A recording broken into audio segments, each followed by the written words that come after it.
Yo, what's going on, man? Today is March the 2nd, 2023. It's your boy Chris, and this is the ChrisBeCappinn NBA show. I'm live on Twitter. I'm also live on YouTube as well.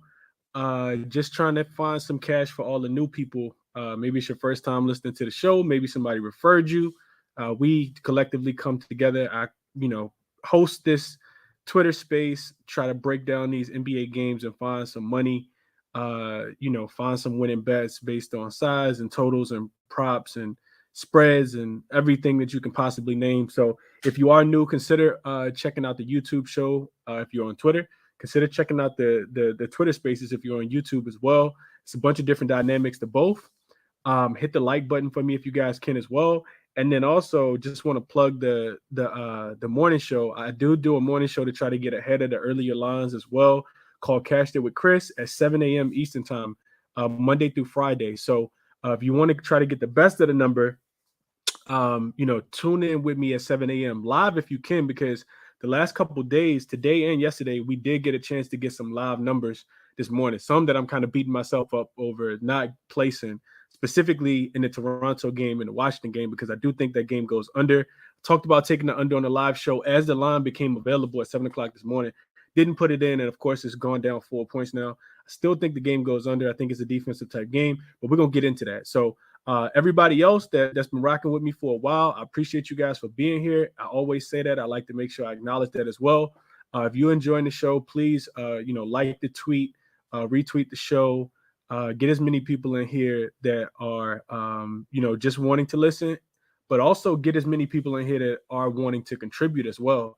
I typically allow everybody to be able to share their thoughts and their opinions and ask questions about the games. I know that I'm not the smartest person in the world, uh, you know, so the more people we can get in here, the better. And I try to always make it that way because everybody has different inputs and insights. So definitely share the show if you guys can. Also check out the podcast. You can check it out on all podcast streaming platforms.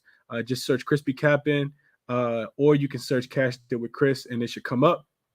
But enough for all that. Real quick on yesterday. So we did go 2-1 yesterday. The Chicago and Detroit game did go over the 227 that I gave it out as. At Chicago just really didn't play a lick of defense to that horrible Detroit team in the first quarter and pushed the total over towards the end of the game. We still almost got there, but went over by 5 points at the end because Jay Navi called a timeout with no timeouts, pulled a Chris Webber when they were back at Michigan, and allowed Zach LaVine to hit a free throw. Then they had to foul. DeRozan hit some free throws, and Corey Joseph shot a three that didn't even matter at the end. I'm glad we didn't lose off that, but the total was already over at that point.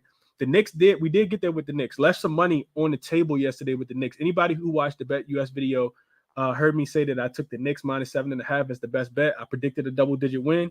They came through with a double-digit win. Game was never close from the beginning. I say I left some money on the table because the first quarter, first half also cashed as well. And then if you watch the video, I also said to take I couldn't talk anybody off taking the Knicks team total over 115.5. They had 110 points at the end of the third quarter. So I was kicking myself because I didn't officially play that one myself, but I knew that the Knicks would score in that spot, and I knew that the Nets weren't going to be able to keep up offensively. So that's 1-1, and then the other one was the Lakers. I played the Lakers early yesterday. They came through and not just covered, but they won the game as well. I had them a -1. Also had them at a +1.5 as well. So overall, I said a 2-1 day in the recap, but it really was a 3-1 day because I played the Lakers twice and I got it at two different numbers. So yeah, we kind of seeing the board clearly right now, man. Everything's trending in the right direction. 7-1 last 2 days, but y'all not here for that. Y'all here for today's game. So let's get right to it, man. First game up. We only got 4 games. I don't have full transparency. People been DMing me, adding me, asking me what's my favorite play of the day, what's the best bet of the day. I don't really have one thing that I like as much as I like the Knicks yesterday. Hence why I didn't make a Bet US video. When I make the Bet US videos, typically those are the plays that I'm solid on. Typically those I tweeted out as a 1-unit play. Typically those are 2-unit plays. 5-0 in the last 5 video plays as well. If people tracking my record there, it's all on my timeline. You can go back and view it at any time. But I didn't have anything that jumped out on the page to me today. Nothing that I want to go super heavy on. Also, just been winning, and I don't want to give it back to the books. Today feels slightly unpredictable. We got some toss-up type games and not anything I want to, go crazy on. I do want to provide you guys some information and give you guys some looks that I think are going to cash. I'm just not 100% wanting to back all of these plays and go full unit on them. So nothing crazy from me today. Everything will be a light sprinkle. I'm not going crazy on anything that I give you guys today, but I do, want to cap the card for you guys. So like I said, hit the like button for me if you guys would like to show the channel some support, show me some support. Somebody asked me earlier on the morning show how they could leave me a tip, and I told them, don't worry about leaving me a tip. Take that money and invest it somewhere else. Like, go buy something with it. Whatever, however much you want, keep it in your bankroll. Just support me by either leaving a 5-star review on the podcast or liking the tweets or retweeting the show. That's all I want from you guys. That's all I ever ask. I don't want you guys to pay for plays, none of that type of stuff. I just want you guys to show support that way. So keep the money. I don't want it. I'm gonna get mine from the books. Hopefully, I'm gonna help you guys get it from the books as well. On to today. First game up, we got the Toronto Raptors visiting the Washington Wizards in DC. This is the first of one of those little mini back-to-back series as well. These two teams will play again, not tomorrow, but I think they play very soon. I can't remember what day. It might be Saturday that these two teams play again. Lining this one open, it opened at a pick. Porzingis got ruled in for the Wizards, and Monte Morris got ruled out.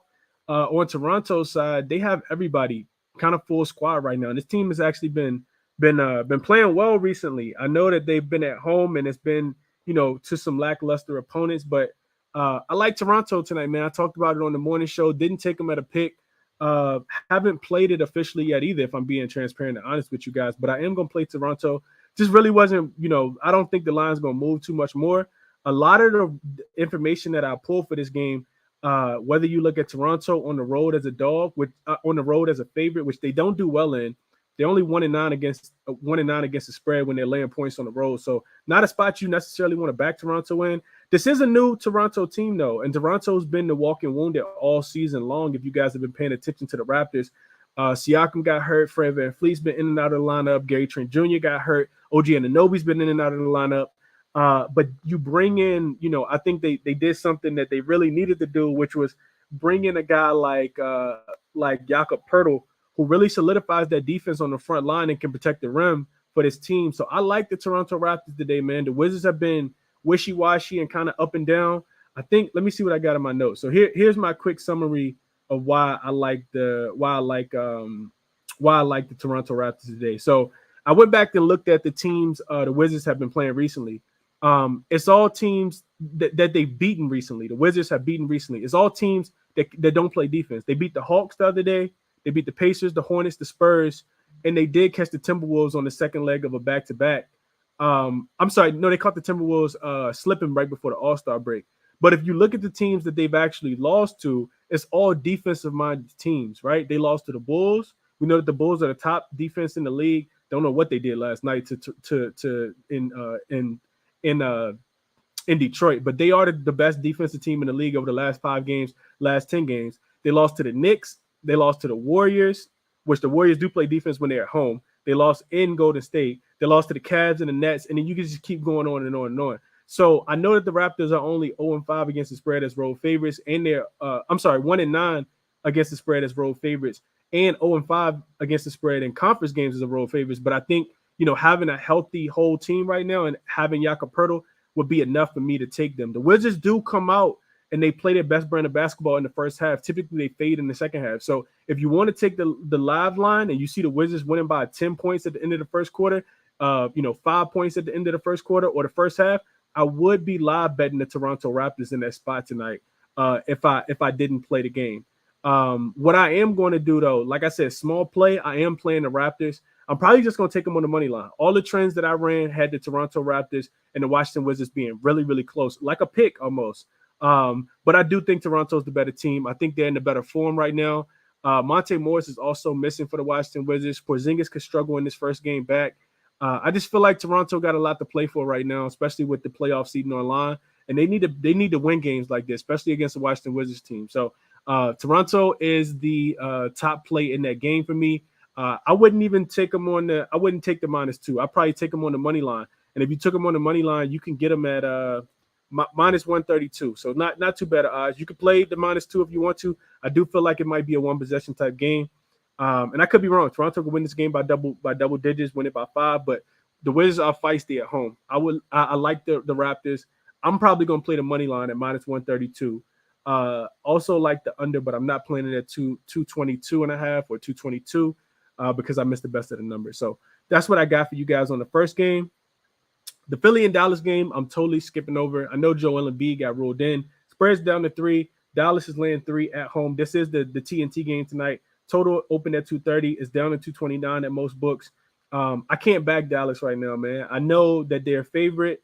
I know that Philly is a better team than them. I know we shouldn't be laying points with Dallas at home as a favorite because they don't do well in that spot. But I don't want to. The spread to me feels super tricky to me. So that's one of the reasons why I'm not necessarily looking to play this game. I don't really like anything about this game, if I'm being honest. Philly's playing on the second leg of a back-to-back. Of course, they got a win last night in Miami without Embiid. Embiid is probable for this game. He's going to play. Dallas needing a win. They are 5-2 to the over since Kyrie joined the team, playing at a pretty fast pace, but not playing a lot of defense at all. But the total hasn't moved any. So really tricky game for me. Not a game that I'm really interested in. This reminds me a little bit of like Boston and Cleveland. Like I wasn't really into that game. This is a game that I'm not trying to guess. I'm not trying to flip a coin, right? I'm trying to have enough data to support what I'm playing. So Dallas and Philly, I didn't cap player props. Couldn't talk anybody off Embiid. I think Embiid assists might actually be in play because I feel like Dallas is going to have to double. So Embiid should be kicking it out to some of his guys to knock down some jumpers. Also, Philly is just barbecue. Dallas is barbecue chicken on defense. So this does feel like a game where James Harden could get pretty much whatever it is that he wants as well. But I didn't play anything in that game. Best of luck to you guys tonight for everybody who does have action on that game. Moving along to the Indiana and San Antonio game. So the Pacers coming in here laying 4. They were laying 4 points. The total opened at 241. Since the game opened, the Pacers are now 6-point favorites, and the total has come down to 238. I absolutely agree with the line movement. If you guys have been following me for a while, you know that we've been cashing on totals to go under, specifically in San Antonio games. They will get Devin Vassell back tonight, who hasn't played a game in quite a while.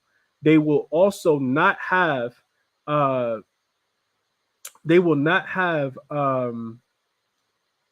I was reading a comment, my fault. They will not have Keldon Johnson. Keldon Johnson rolled his ankle in the last game against the Utah Jazz when they got the win the other day. But this is the first game for the San Antonio Spurs after 9 straight home games. So 9 straight road games. I'm sorry. So yeah, I think you continue to fade the San Antonio, Spurs. You fade their team total. You fade their the total for the full game if you like. I see Markel say he took Buddy Hield threes at 5. Couldn't talk anybody off that. We know San Antonio gives it up from the 3-point line.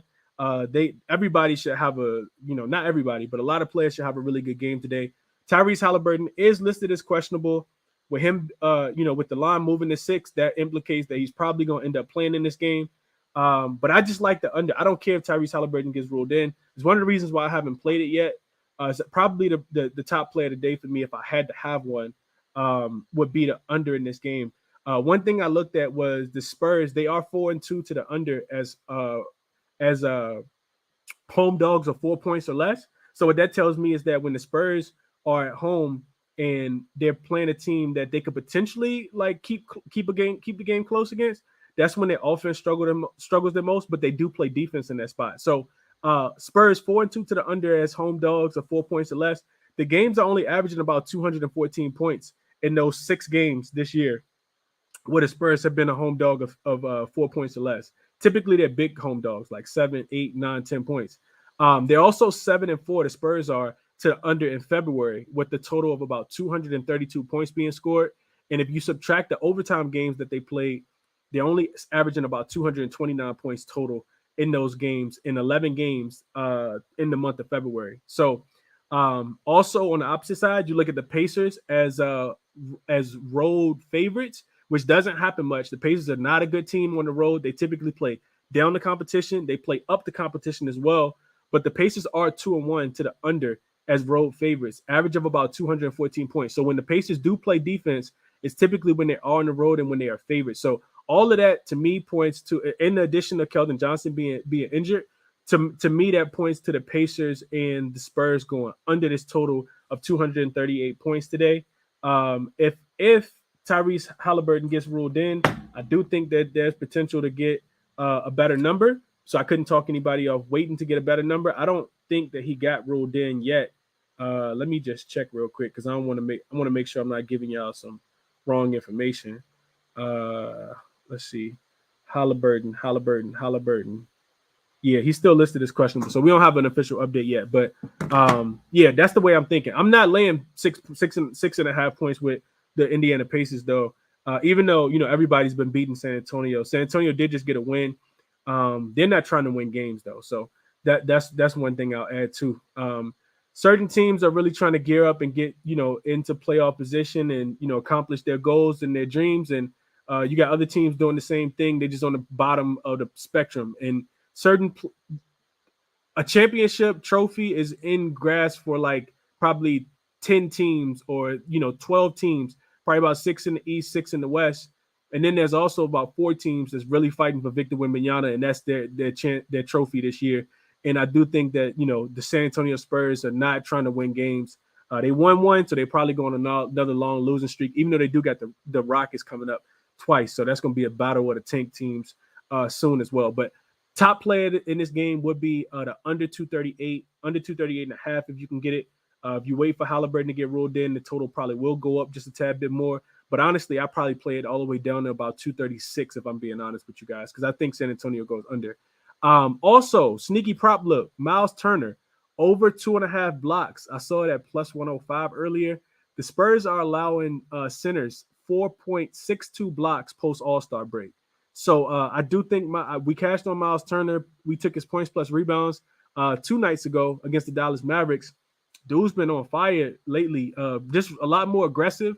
You look at the San Antonio Spurs, have nobody that can guard him, so I couldn't talk anybody off his points, rebounds, and assists, even though the line has moved up. But I really like Miles Turner to dominate the paint today. I think he stays out of foul trouble. Honestly, it wouldn't surprise me if he had 3-4 blocks at the end of the first half in this one. Pacers really got to come out and play with a lot of energy and effort. And I saw a quote from Miles Turner where he said that they're pretty much battling themselves for a playoff spot. So they have Halliburton back. We know that they were balling when they had Halliburton earlier this year. Miles Turner defense is a big part of that as well. So I like Miles Turner to go over his 2.5 blocks. 3.5 blocks plus steals is plus 135. I didn't take either, but I'm probably going to end up playing one unofficially. I didn't take either, but that's the way I'll be looking in this game. And then the last game on the board is the Clippers and the Golden State Warriors. And this is a really funky one because the Clippers need a win. They haven't gotten one. They are 0-3 straight up. And I think against the spread as well since Westbrook changed locker rooms at Crypto.com Arena. Now they go on the road. This is the first leg of a back-to-back. They play in Sacramento tomorrow against the Kings. The Warriors are also on the first leg of a back-to-back. They host the Pelicans tomorrow. And the home team is 3-0 straight up and against the spread in this series. The Warriors have gone under in 4 straight games as well. I like the under. It's kind of gotten away from me now. I didn't play it. It was at 235. I should have jumped on it then. I hesitated, pump faked, and now I don't like it as much at 231 and a half. But I do think there's some substance to taking the under. Maybe not now, but I feel like this is going to be a defensive type game. The Clippers should have some kind of sense of desperation on the defensive end. They are a little more rested than their last few games. We know that the first game that they played with Westbrook went to double overtime against the Sacramento Kings. They came off of that game. They went to Denver. That game also went to overtime, and then they kind of ran out of gas against the Minnesota Timberwolves. So I think they try to get back to their defensive identity. They are over team on the road, but the Golden State Warriors are under team at home. They've also been a home dog. The Golden State Warriors have 4 times this season. I think it's been 4 times this season, and they're 4-0 straight up and against the spread. All 4 of those games went under as well. So when they don't have Steph, when they don't have Wiggins, typically they rely on their defense a little bit more because they lose so much scoring, and those games go under. So I wanted to play the under. Would I endorse it at 231 and a half? Nah, I'm not. But that's the only way I'll be able to look in this one. I do think it's a Clipper spot as well. You look at just I don't even think I looked at this, but if you look at teams coming off 3 straight losses. Matter of fact, I'm gonna do this live real quick. So I want to look at teams coming off 3 straight losses. I meant to look at this earlier. I forgot. So 3 straight losses, and then you're a road favorite. Your rest is greater than 0, and your win percentage is greater than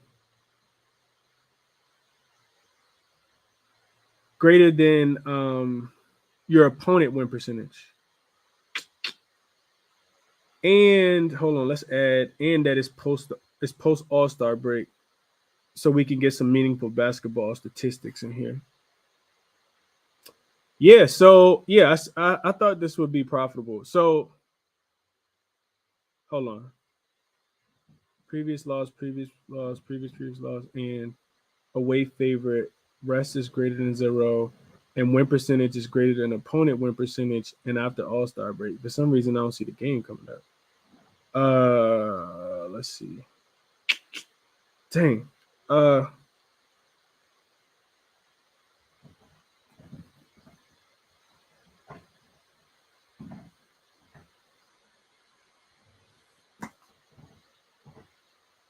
on.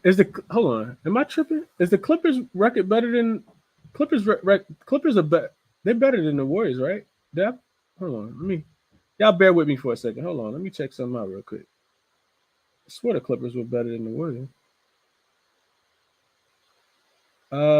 Standings. Oh no, the Warriors are better than the Clippers. Okay, so that's why they didn't come up. Hold on. All right, so let's just do. Y'all bear with me for a second. And win percentage is greater than equal to 50. All right, so yeah, about the same thing. So, but it hasn't been profitable recently. So what I looked at was teams coming off 3 straight losses, but then they're a road favorite, and not playing on the second leg of a back-to-back that has a 50% win percentage or better after the All-Star break. Those teams are 62-40, 62-40-1, which 61% cash rate if you took the Golden State, if you took the Los Angeles Clippers today. And I feel like it's one more thing I want to add. Those teams are winning by an average of 7 points as well.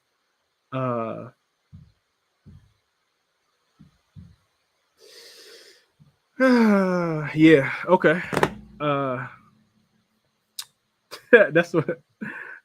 Honestly, I think the Clippers win today. I think it's pretty telling that they are favorites, but I don't necessarily want to back them yet. I think they are the right side. I just didn't play them, and I also think that game goes under. So just a recap of everything that I just kind of talked about. If I had a top player today, it would be the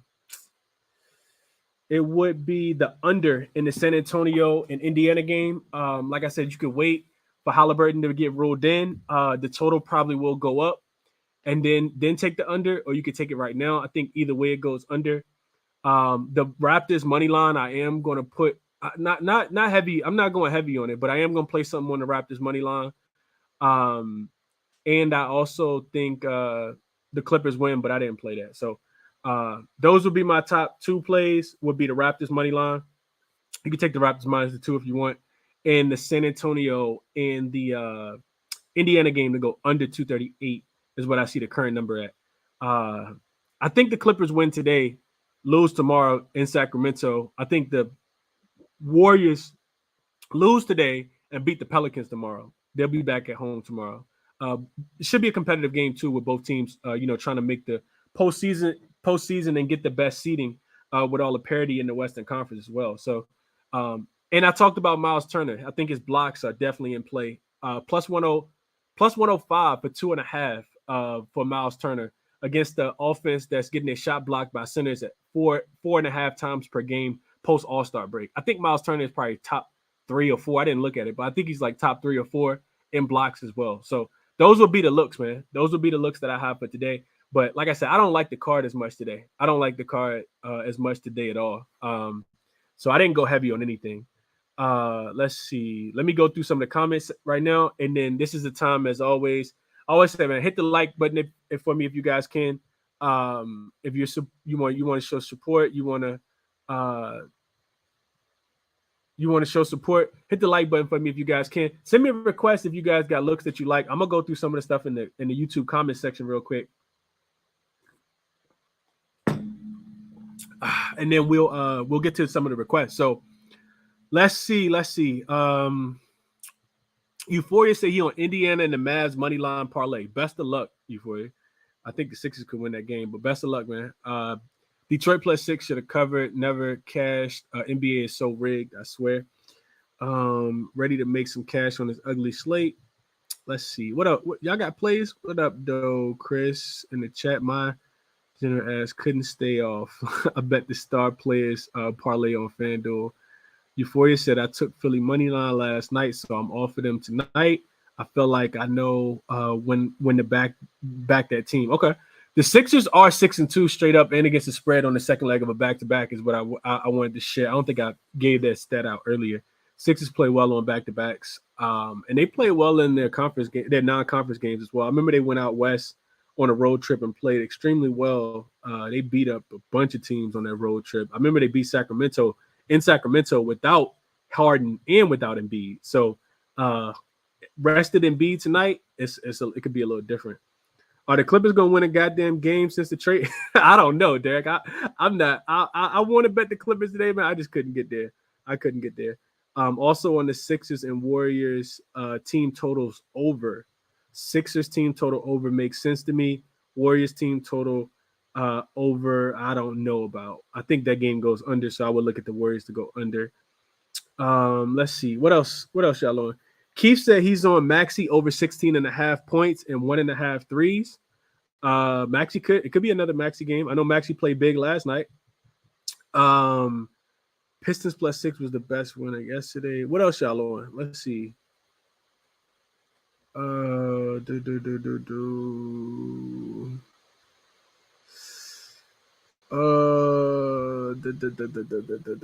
y'all don't got no plays in the chat. Let's see.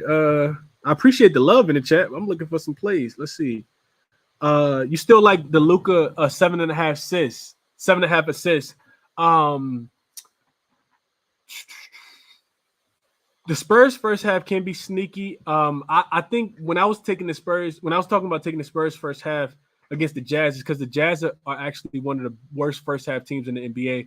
The Jazz actually score more points in the second half than any team in the NBA over the last 10 games. So that's why I was saying Spurs probably win the first half, then the Jazz probably would come back. But I mean, they couldn't even do that. The Jazz play. I don't know who the Jazz play tomorrow, but I saw that Jordan Clarkson got ruled out. So whoever they play, I need to go cap that game real quick to see if I want to fit the Jazz. I think the Jazz about to do a tailspin. They about to slide for sure. I got to look at the rest of their schedule though. Wish I played Desmond threes. Y'all was spot on with that one. Yeah, Desmond Bain threes, cash. Coop said Westbrook rebounds and assists over 12.5. Hitting the last 2 or 3 games. He averaging 13.8 this season. Along Tyloo giving him minutes. He can hit this line. I would agree. I would agree with that shit. Warriors game typically go first half over, second half under, because typically they play better defense in the second half, or their offense slows down. They have a big first half, typically goes under. So it might be a live under. If a bunch of points are scored in the first half, I probably will be taking a live line on the under at halftime if I'm still awake. I might not even watch this game, honestly. If I don't got to play, I might go to sleep. Luka over points, Bill over points. Okay, double and triple as well.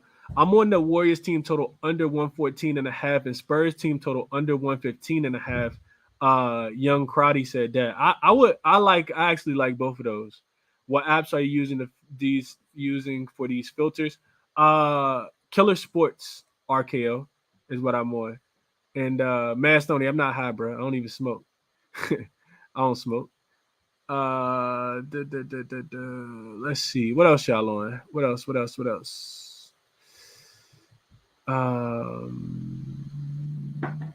Chris, don't you talk about when teams playing on the first leg of back-to-back games go under because they save something for tomorrow? Yeah, that's a fact. I think it's Sioka. I can't play the under because I lost 5 points of value though. So I like the under. I debated it all day. I didn't play the under. I know you're talking about the last game between the Warriors and the Clippers. I do think it goes under. I think it's like a 112 to 109 type of game, 115 to 111 type of game. But I couldn't get there because the Clippers are playing with really a lot of pace right now against the Warriors. So I mean, just with Westbrook on the team. So I need to figure out the Clippers a little bit more. I'm glad I haven't laid points with them or even taken them because they are 0-3, straight up in against the spread since they got Westbrook. I just kind of want to study the Clippers. Same thing with the Mavs. I'm not looking to back the Mavs until they show me they can play some defense or they can win a game because I think they've only won one game so far since they traded for Kyrie. So you're right on that. I do like taking the first leg of a back-to-back. I do like taking the under, especially if both teams are on the back-to-back, but I don't want to play it now that I lost 5 points. Clippers play Kings. That should be a meaningful game for them.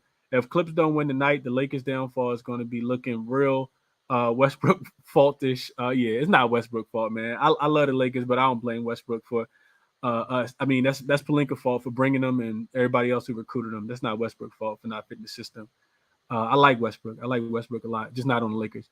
Turner should turn up. Yeah, I think Turner goes off tonight. Philadelphia team total over 113.5. Can see that as well.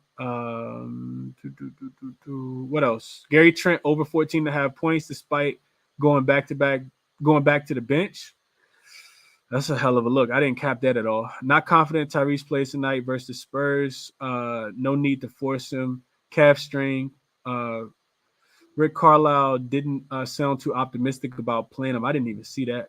Can you talk about Luka assists under? So real quick on Luka assists under. So Luka assist line probably has been adjusted. I haven't really looked at it if I'm being honest with you guys. I know I keep talking about and I've been sharing with you guys to take the under. Kyrie has been, really distributing the ball a little bit more than anybody else Luka probably has ever played with. So that's one of the reasons why Kyrie's assists have actually gone while Luka assists have gone under. Luka has let's see, they got Kyrie when they played against the Kings, I think. That was the first game they played. So it's been 1, 2, 3, 4, 5, 6. I think it's been 6 games. 6 games since Kyrie's been on the Mavs. And in those 6 games, Luka has only had 10 assists once, 9 assists once. Both of those were against fast-paced teams. One of them was against San Antonio Spurs, who, are top 5 in pace. The other one was the Denver Nuggets, who also play pretty fast-paced, even though it's kind of hard. But yeah, explain. But yeah, they play fast-paced too. Slow-paced teams, the Lakers, he only had 5. The Lakers have slowed down the pace some. The Timberwolves, who actually are first in pace over the last 5 games, he only had 6. And then the Kings, who play really fast-paced, but that's probably the first game they played together, he had 5. So Philly plays a slow pace. Philly's also one of the better defensive teams at, minimizing assists to point guards. So if I'm playing Luka assists, let's see what is the number for Luka assists today. Let's see. Luka assists probably like 7.5 if I had to guess. Let's see. 7.5, but it's minus 142 is what I'm seeing. It's probably different on some other books. I don't think that Luka gets 8 assists tonight. I don't think that Philly's going to double him. I think, they'll probably try to play him one-on-one. And Kyrie assists is at 5.5. And that's juice. So the books are telling you that they expect Luka to get 7 assists or less and Kyrie to get 6 assists or more is what I'm reading based off this.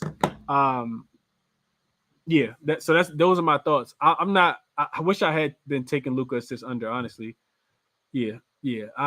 I'm not doing it. My guy RC is on Westbrook assists over. Wizards money line first quarter. I could not talk anybody off there. I don't know if I touched on that or not. I talked about the Wizards. You know, if they come out with something that's typically early, you fade them late. I talked about that on the morning show as well. I think in my notes, what I got is that the Raptors are losing the first quarter by 3 points since the start of February the 1st. And then the Wizards are winning the first quarter by average of 5 points in home games since February the 1st. They also get Porzingis back. So if the Wizards got a chance, I do think it's first quarter, first half. I just didn't play it, but that's the way I would look in this game. I would definitely be looking that way. But I think I like the Raptors on the money line better. So Luka sits down to 6.5 on some books. Yeah, I could. Yeah, I mean, he just hasn't been getting them, so I see it. DJ say he's on Jordan Poole over 3.5 rebounds and Daniel Gafford under 10.5 points. Okay. Pacers first quarter sleeper. Man, if you back in the Pacers in the first quarter, best of luck. I know they playing the Spurs, but the Pacers, man, ain't no telling what you're gonna get from them in the first quarter. They should win the first quarter. I don't know. I can't do it though. I can't do it. I'm looking at Christian Wood threes. Philly tends to let big men shoot. That's a good point. And B don't like to go out there. He will let big men shoot. I could see that, Frank. I could definitely see that. Under 122.5 first half Pacers and Spurs or trap. So typically the Spurs go they when they score points bag Mahomes, the Spurs score points in the first half. If you go look, the Spurs, I think they're the worst second half offense in the NBA. They typically have a third quarter with like 28 points, fourth quarter like 23 points. So they're averaging about 52, 53 points in the second half. Like go check the stats out. So I wouldn't necessarily play the first half under. I would look towards the full game under. If any half is going to go over, I think it's going to be the first half. Spurs have not finished games off well. Popovich actually just addressed that in the media after the first game against Utah before they played the second one. Philly Mavs under 238. I don't know where you got 238 from because that number is not available. That's an alt number. What else y'all on? Let's see. Raptors first half. Nah, I'm not on Raptors first half. 2-leg parlay. Miles Turner 20 points and B for 30 points is plus 140. Neither team they are facing can really guard them inside. I can see that, Mike. I can see that. Wizards Toronto under 222. I do like that. I do like it. I didn't play it because I'm getting the worst of the number, but I do think that game goes under. Clippers -3, Raptors -2, Christian Wood threes. NBA props that wouldn't mind Tyrese being out. Would like to get an accessible Mathurin number when it pops up. Likely lower if Tyrese gets ruled in. That's true. Mathurin got to be looked at if Tyrese Halliburton gets ruled out. What do you think about Joel Embiid points? Because I don't see nobody on the Mavs stopping him. I think they probably double team him. We've seen these really good teams. Well, not good teams, but these teams that are inadequate at the 5 position. Embiid had a triple double against the Oklahoma City Thunder, and I know that the Mavs aren't that small, but with Christian Wood weighed like 180 pounds, compared to Embiid, he gonna have his hands full today. And I know that they just got Maxi Kleber back too, but best of luck to those guys. They gonna need a little more, especially with Embiid. Getting the extra day of rest. I don't know how much that foot's hurting him, but I know he was listed as probable yesterday. Say he was going to play, and then he didn't play, so he probably could have played last night, but they still won that game. He's the freshest Philadelphia 76 on the floor as well, so I expect him to, get a lot of touches today. That defense for the Mavs, hasn't really stopped anybody. So, that's what I got there. All right, I'm almost done. Raptors and Maxey points seem like good money. Golden State and the Clippers over 231.5. Okay, we got some over there. Dante DiVincenzo under 4.5 rebounds. A lot of Christian Wood threes money love, it looks like. And then Sean said Pacers Spurs alt under 245. Raptors Wizards alt under 230 is plus 104. I like that, Sean. A little two-leg. You alt the lines up a little bit. I can see that. Only thing that scares me is that the Raptors in the Wizards game is so close that I could potentially see an overtime game in there with only a 2-point spread. I I think the Raptors win, but might happen to be in overtime. If they go to overtime, it might go over. So, yeah, I couldn't talk you off though. Took the Wizards first quarter money line and Buffalo plus 2.5 parlay. Okay, Steve, appreciate you sharing that. Okay, let me get to some of the requests in the chat, and then we're gonna get up out of here, man. I'm already looking at the card for tomorrow. Is what I was doing right before I started the show. Trying to get ahead of these lines for tomorrow and find some winners for tomorrow. Zell, I think you are connected, my guy. What's going on with you, man? How are you today? What you got for us? What you got for the people? Man, I'm doing good, man. I went 6-0 yesterday, trying to keep it going. Yes, sir. I love it, Zell. I love it, bro. Man, for sure. Well, first, I just wanted to touch on why you're not really big on the Sixers and Mavs game. I went real heavy on it just for the simple fact that, like you said, Embiid coming off the day of rest, Mavs losing to the Pacers. Like, I'm not really a fan of two ball-dominant players. It just usually never works out. And I'm a huge Kyrie fan, but I still like the Sixers a lot tonight. So I just wanted to hear like your thoughts on why you were staying off that game. Yeah, so I'm with you. Like I think the same thing. I think it's kind of like, in my estimation, the Sixers are like in that like second class of, like, they're not in the elite class. I wouldn't put them up there with the Celtics and the Bucks, but they're like in that second tier class in the Eastern Conference. And I feel like the Mavs are probably in the third tier in the Western Conference. So being that the line is -3, I don't know if I'm interested to hear your thoughts. Do you feel like Dallas is just being overvalued here, or do you think it's a rest advantage thing? Like, why do you think they got Dallas laying 3 with most of the money actually coming in on Philly in this spot? I think it's a combination of both. I think it's the rest advantage and Dallas being overvalued. I mean, like, you losing to the Pacers with two of the best scorers in the league when the Pacers supposed to be tanking right now. So I just don't understand, like, how anybody could back the Mavs in this spot. Like, I understand why the money is on Philly. Okay, so you went heavy on Philly -3? Yeah, I put 2 units on it, not too heavy, but I'm pretty confident in Philly tonight. Okay. Yeah, I had a couple other plays though. I took Fred VanVleet over 18.5 points. I know last game he shot terrible. He shot 1 for 11. That was his first game back from the All-Star break. Expecting him to come out aggressive, knowing that he needs to help his team win the game. Like you said, they really need a win, like, to stay in the playoff hunt. So that's really just kind of an eye test thing. Like, he was being aggressive last game. He kind of just slowed down a little bit when he saw his shot wasn't falling.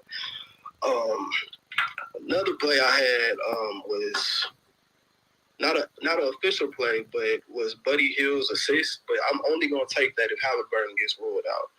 It's sitting at 2.5. Like you said about the Spurs giving up the 3, I like the ball should be in his hand a lot.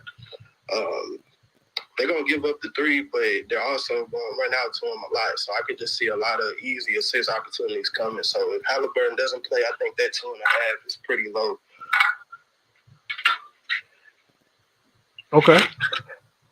And I think that's going to be it for me. I went real light tonight, too. Like I said, I've been doing real good. So just like you, I'm not trying to give it all back to the books.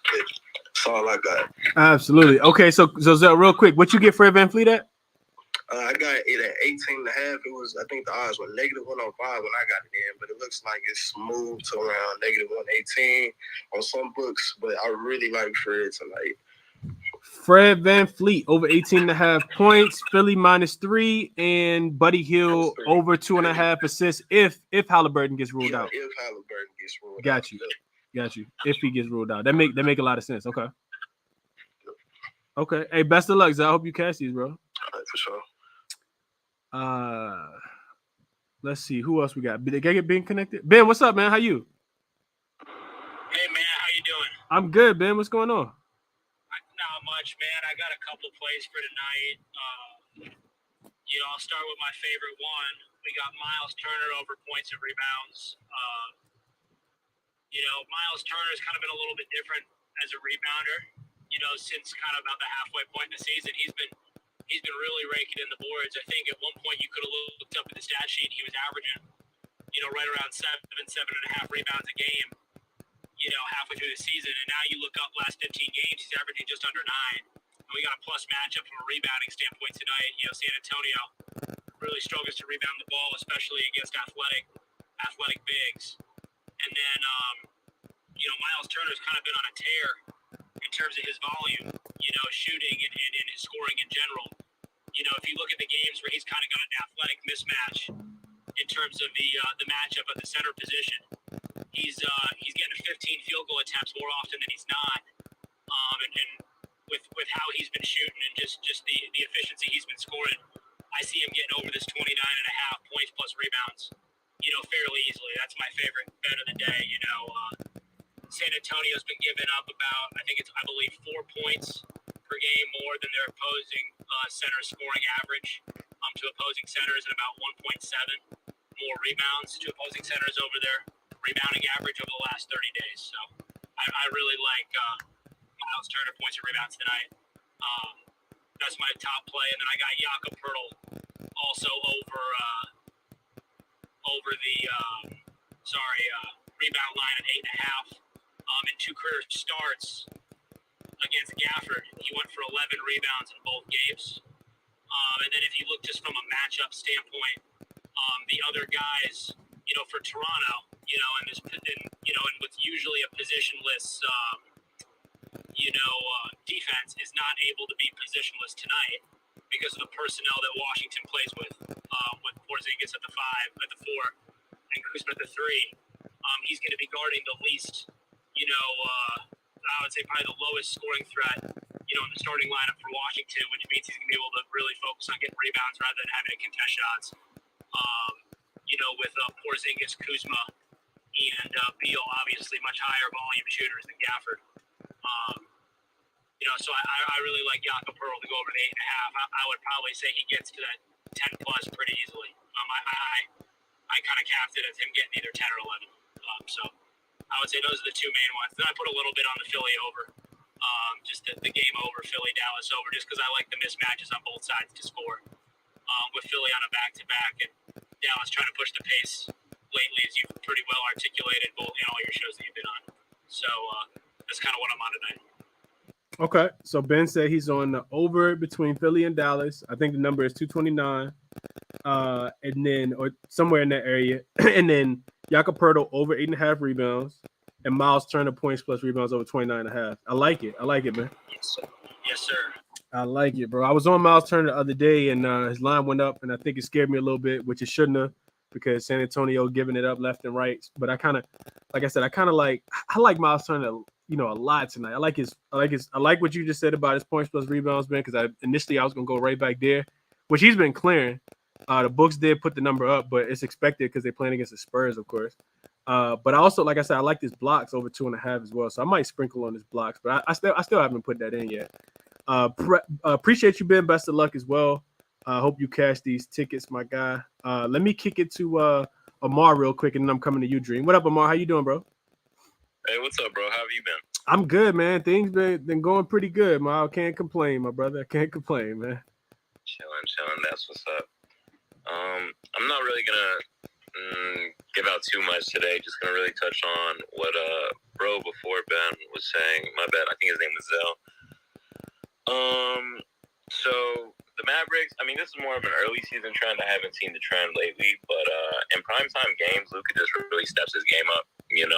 He really wants to win primetime games, especially going up against another international player, an Embiid. I really think that they're both going to bring their absolute A game. Like, Embiid is notorious for going full try-hard mode against, both other stars, especially, an international player like himself. And in addition, he has a great matchup against Powell. So, I don't know. I was going to go with both of them over their points line. Honestly, I was going to sprinkle a little something on both of them for 40. I know it sounds crazy, but I don't know. I just feel like it's, right spot for both of them.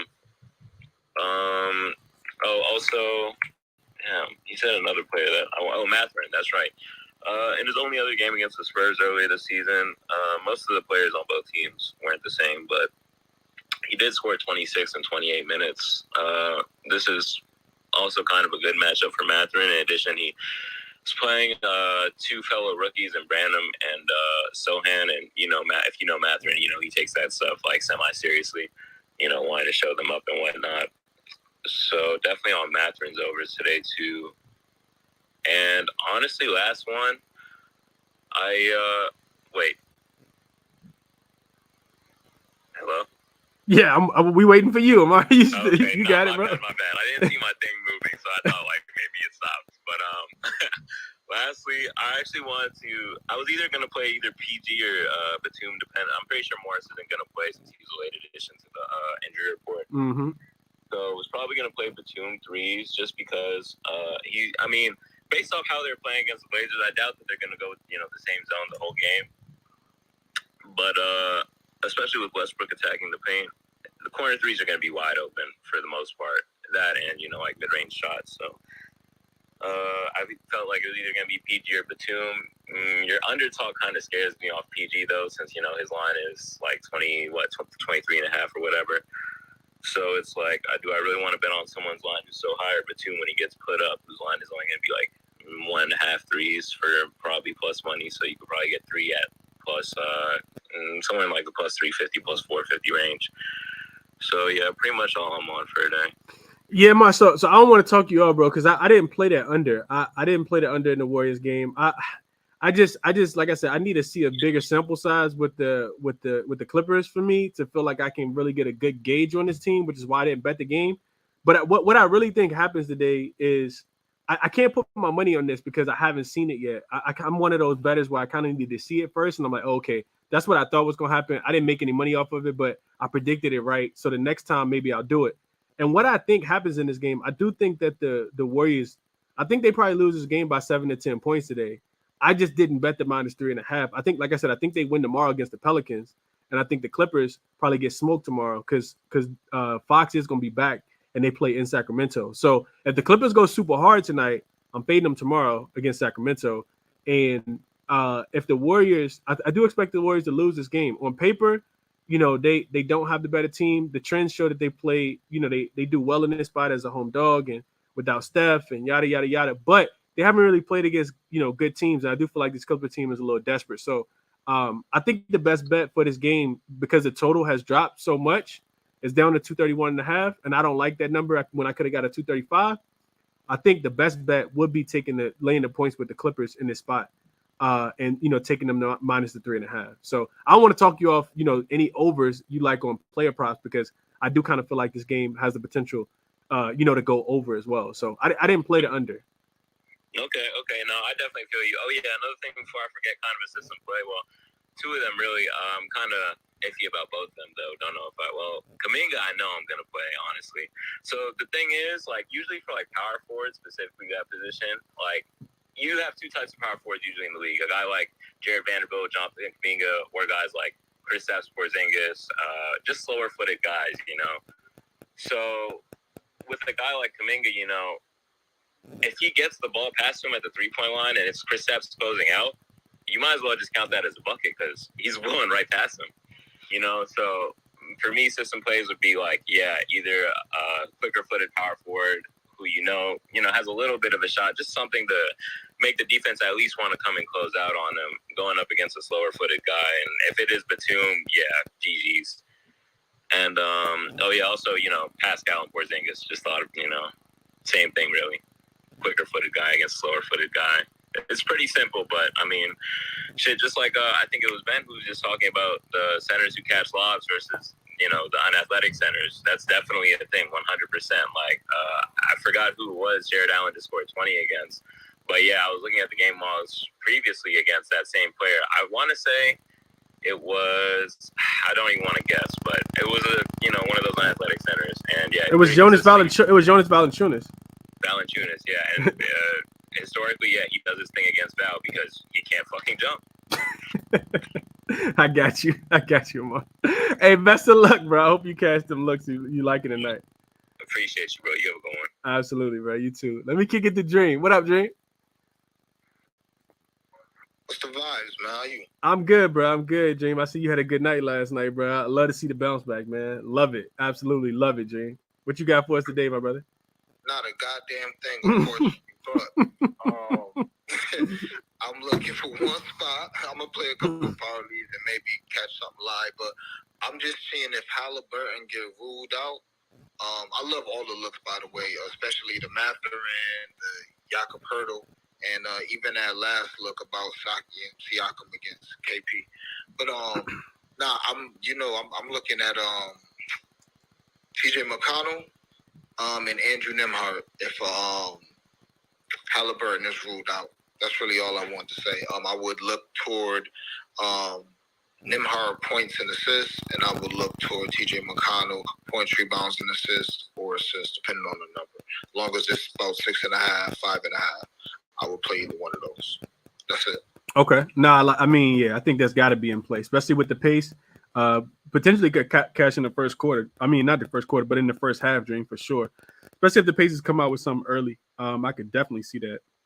Of course, they, manipulating us with the injury report. We probably won't get it till about 30 minutes before the game, which is unfortunate, man. But, it is what it is. Like the looks, though, Dream. SGA just got ruled out for tomorrow.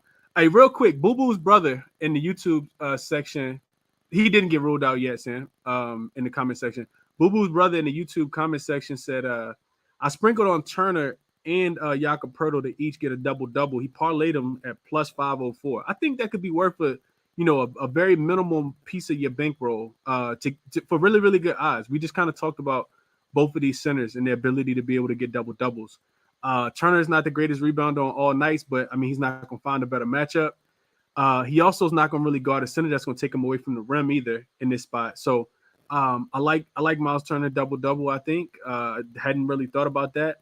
But his points plus rebounds is pretty much, his rebounds are pretty much almost at a double-double. And then, with Poeltl, I think his ability to get 10 rebounds is going to be there because I like the under. So I think he gets a lot of the rebounds. So I couldn't talk anybody off that, that double-double sprinkle with Miles Turner and Jakob Poeltl at 504, plus 504 odds. So could definitely see that as well. One more. Let me get Chubbs up real quick, and then we're going to get up out of here. I'll do a recap, but I did put – it's at the ticker on the bottom of the screen. I got my two best bets, the ones that I am going to play tonight official at the bottom of the screen on YouTube, and I'll go over those real quick. Chubbs, can you hear me, bro?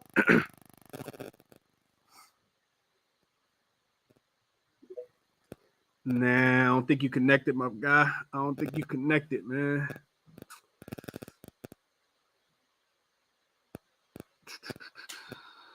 Let's see. Kicks and picks. Can you hear me?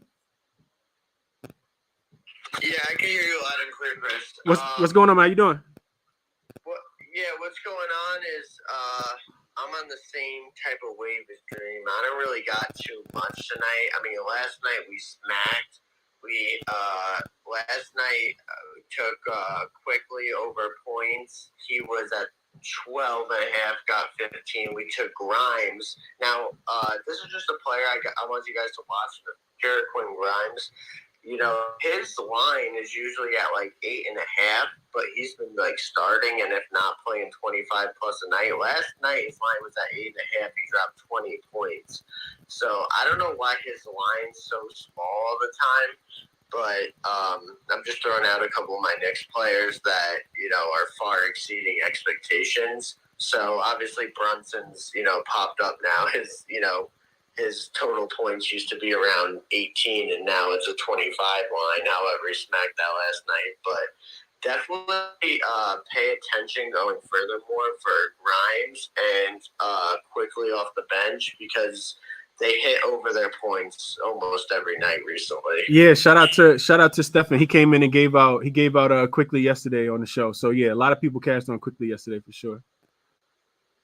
Appreciate that look, though, my guy, even though you don't really got nothing for tonight. Chubbs, can you hear me? If so, the floor is yours, and we wrapping up after this. What up, Chubbs? What up, Chris? I haven't talked to you in a minute. How you been, bro? I'm good, man. How about yourself? Good, my guy. I know you talked about earlier, you said the Clippers, you want to stay off that because can't gauge where they at right now. I think tonight, the play that I've already put money on is Russell Westbrook's points and assists. It was at 22.5. It's moved up to 23.5 now. It was at minus 116 when I took it. Warriors give up the most points to point guards, and Jordan Poole definitely ain't got no D. So I think I like the look personally. So we're gonna see how that goes. I know last year you clowned you didn't clown me, but you laughed when I said I took Westbrook's threes. He was like, man, I don't know about that, but I think Westbrook gonna bounce back. He see the media. He trying to be loved where he's at. So I'm on Westbrook for tonight. Points and assists. Points to this. You said 22 and a half, Chuck? It was at 22 and a half. I think it's at 23 and a half now, though.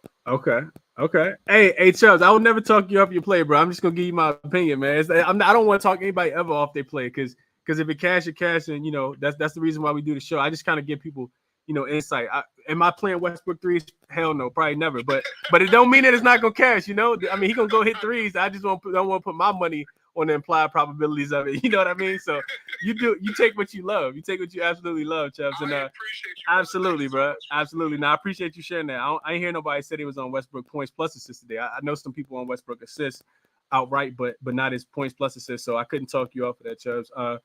He should get a good matchup today, man. I think also they probably come out with a sense of desperation. Just be, Westbrook probably don't. I mean, this guy been living behind narratives the whole entire last 2 years. So he's not trying to start a new narrative of, oh, the Clippers, I'm the problem. The Clippers can't win now that I'm here. So I can see Westbrook doing everything in his power, to make sure this team gets a win. And it's also against the Golden State Warriors, which is a team that he don't necessarily like as much either. So. But yeah, that Jordan Poole ain't got no D. That was funny. You're right, Sam. Appreciate you, Chubbs. And that's what we had today, man. Hour and a minute in the books, way too long for 4 games. But I appreciate everybody for coming through, all the insight that was shared. My 2 official plays at the bottom. Like I said, I'm taking the Raptors on the money line today. If the Raptors if the Wizards go up in this game, which they typically start games better than the Washington Wizards do. I'm sorry, the Wizards start games better than the Raptors do. So if the Wizards go up in this game, I will probably be live betting the Raptors at a certain point in time in the game. But I'm gonna just put my money on the money line. I think it's minus 132 is what I told you guys. And I'm also playing the under in the Pacers and the Spurs game, under 238. You can wait on the Halliburton news. If Halliburton gets ruled out, the total is going to go down. If Halliburton get ruled in, you'll get a better number. It'll probably go up, half a point, maybe even a whole point. So those are the 2 best bets for me. Already looking at the card for tomorrow. I went light today, like I said. I'm also going to put a little sprinkle on Miles Turner to go over his 2.5 blocks as well at plus 105. But those are the 3 things that I really like the most today. So if you do it lightly because I'm not going super crazy today, but we do got a lot of games tomorrow. A lot of spots kind of shaping up already, and some of the lines already out. So I'm gonna go ahead and start working on the card for tomorrow. Best of luck to everybody tonight. Don't over exert yourself because, like I said, we got a lot of games tomorrow. Back tomorrow, 7 a.m. for the Casting with Chris show in the morning. Check me out then. Until then, I'm out.